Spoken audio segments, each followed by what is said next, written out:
नमस्कार। आज की इस चर्चा में हम सीधे मुद्दे पर आते हैं। पिछले 30 दिनों तक लगातार माइंडसेट कंटेंट तैयार करने के बाद आज हम उस एक इकलौते सबक को डिकोड करने वाले हैं जो वाकई में सबसे ज्यादा मायने रखता है। इसका पूरा सार इसी एक विचार में छिपा है, निरंतरता से मिलने वाली स्पष्टता, यानी कंसिस्टेंसी से आने वाली क्लैरिटी।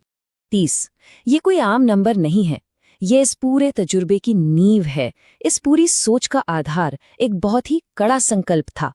लगातार 30 दिनों तक बिना रुके, बिना कोई छुट्टी लिए माइंडसेट कंटेंट बनाने की जिद। और यही 30 दिन एक बहुत ही गहरी सच्चाई तक ले जाते हैं।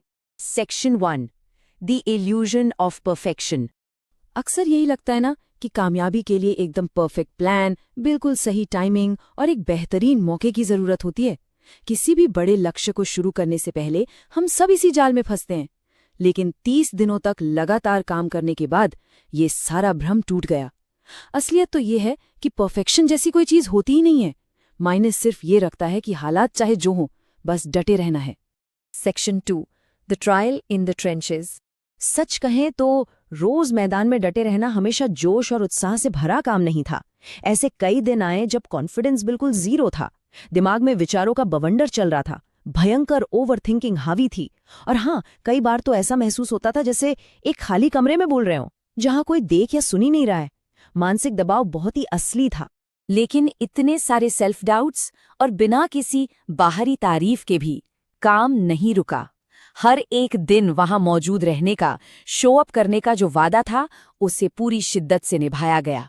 Section 3 the ultimate realisation. और इसी रोज की जद्दोजहद से निकला इस पूरी जर्नी का सबसे बड़ा, सबसे अहम सबक। असली गेम हमेशा मोटिवेटेड रहने का नहीं है। असली गेम तो उस निरंतरता का है, उस कंसिस्टेंसी का है, खासकर तब जब काम करने का बिल्कुल भी मन ना कर रहा हो।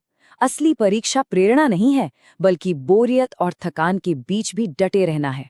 यहीं से माइंडसेट में वो बड़ा शिफ्ट आता है। हमेशा बस शुरुआत करने का इंतजार करने वाले इंसान से लेकर एक ऐसा इंसान बनने तक का सफर जो अपने शुरू किए गए काम को खत्म करना जानता है।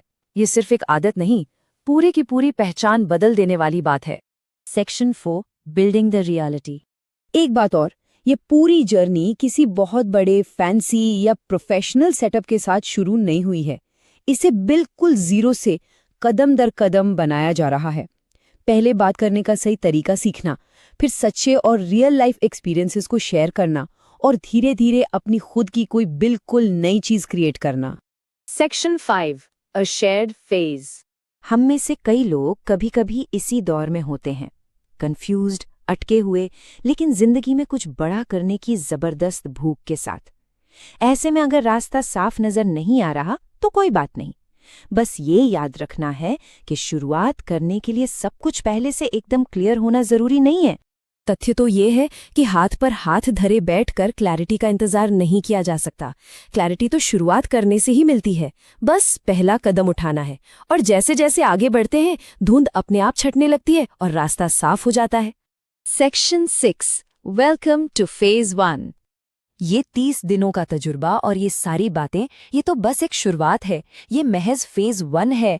ये मान लेना कि अभी सब कुछ परफेक्ट नहीं है और ये सिर्फ पहला कदम है, आगे के सारे प्रेशर को खत्म कर देता है। ये तो बस इस प्रोसेस के शुरू होने का एक जश्न है। तो अब सबसे दिलचस्प सवाल ये है कि इस फेज 2 में आगे क्या होने वाला है। कंसिस्टेंसी किस तरह से हमारी पहचान को पूरी तरह बदल देती है, ये तो हमने देखा। अब अगर ये जानना है कि ये सफर आगे कहाँ जाता है और ये निरंतरता कैसे और भी बड़े मुकाम हासिल करवाती है, तो इस सफर के अगले फेज के लिए हमारे साथ जरूर जुड़े रहें। आज की इस चर्चा का हिस्सा बनने के लिए बहुत बहुत शुक्रिया।